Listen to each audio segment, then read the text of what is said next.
Hi guys, I'm Sam. I'm on the women's lacrosse team at Notre Dame, and this is my brother.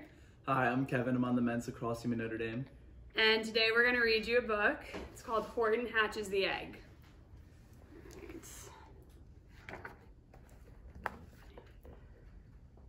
Sighed Maisie, a lazy bird hatching an egg. I'm tired and I'm bored, and I have kinks in my leg. From just sitting here day after day, it's work how I hate it. I'd much rather play. I'd take a vacation, fly off for a rest. If I could find someone to stay on my nest. If I could find someone, I'd fly away free. Then Horton the elephant passed by a tree. Hello, called the lazy bird, smiling her best.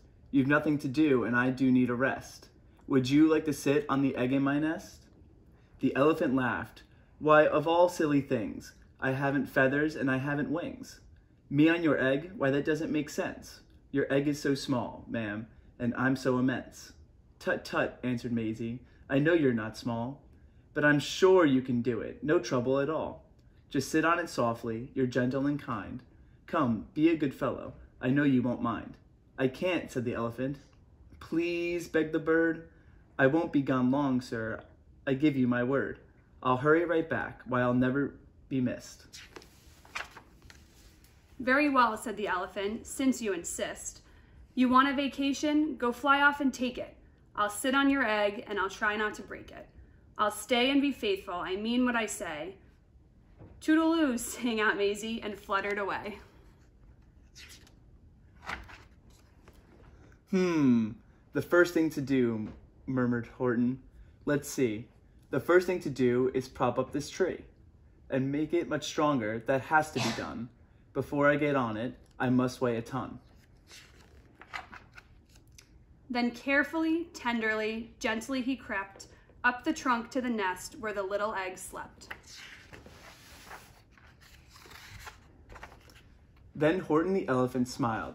Now that's that. And he sat, and he sat, and he sat, and he sat.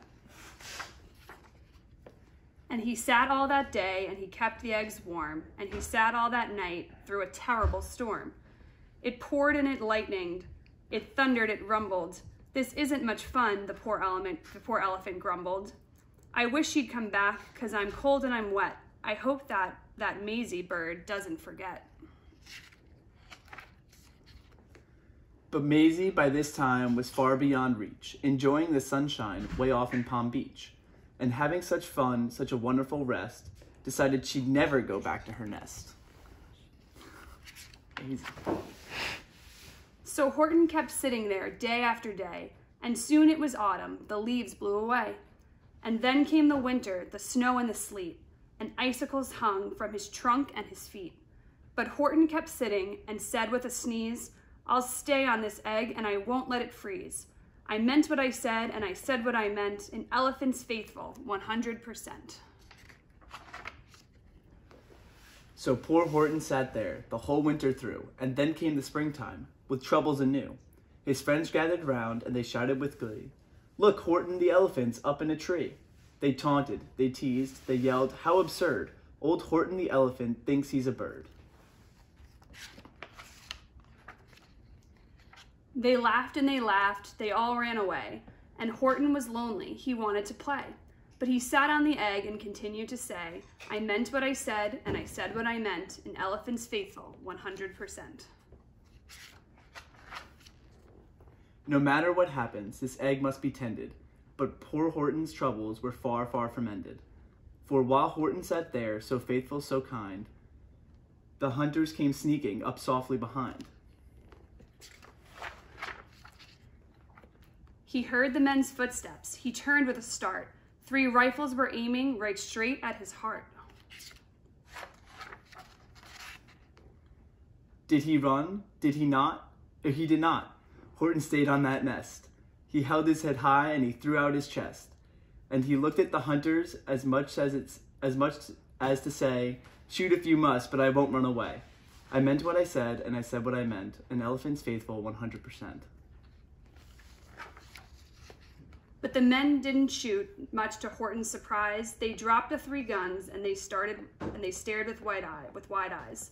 Look, they all shouted, can such a thing be? An elephant sitting on top of a tree? It's strange, it's amazing, it's wonderful, new. Don't shoot him, we'll catch him, that's just what we'll do. Let's take him alive, why he's terribly funny. We'll sell him back home to a circus for money. And the first thing he knew, they had built up a wagon, with ropes on the front for the pullers to drag on.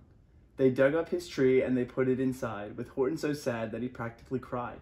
"We're off," the men shouted, and off they all went, with Horton unhappy 100%.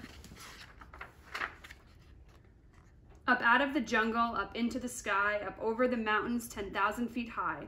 Then down, down the mountains, and down to the sea, went the cart with the elephant, egg, nest, and tree. Then out of the wagon and onto a ship, out over the ocean, and ooh, what a trip! Rolling and tossing and splashed with the spray, and Horton said, day after day after day, "I meant what I said, and I said what I meant. But oh, am I seasick 100%. After bobbing around for 2 weeks like a cork, they landed at last in the town of New York. All ashore, the men shouted, and down with a lurch went Horton the elephant, still on his perch, tied on a board that could just scarcely hold him. Bump, Horton landed, and then the men sold him. Sold to a circus, then week after week, they showed him to people at 10 cents a peek. They took him to Boston, to Kalamazoo, Chicago, Weehawken, and Washington too. To Dayton, Ohio, St. Paul, Minnesota, to Wichita, Kansas, to Drake, North Dakota. And everywhere thousands of folk flocked to see and laugh at the elephant up in a tree. Poor Horton grew sadder the farther he went, but he said as he sat in the hot, noisy tent, "I meant what I said, and I said what I meant. An elephant's faithful 100%. Then, one day, the circus show happened to reach a town way down south, not too far from Palm Beach. And dawdling along way up high in the sky, who, of all people, should chance to fly by? But that old good-for-nothing bird, Runaway Maisie, still on vacation and still just as lazy. And spying the flags in the tents just below, she sang out, "What fun! Why, I'll go to the show."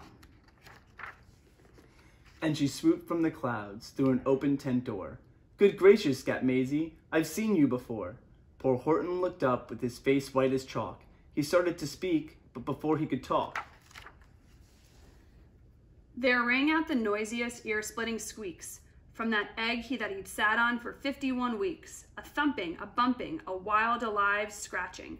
"My egg," shouted Horton. "My egg, why, it's hatching." "But it's mine," screamed the bird when she heard the egg crack. The work was all done, now she wanted it back. "It's my egg," she sputtered. "You stole it from me. Get off of my nest and get out of my tree."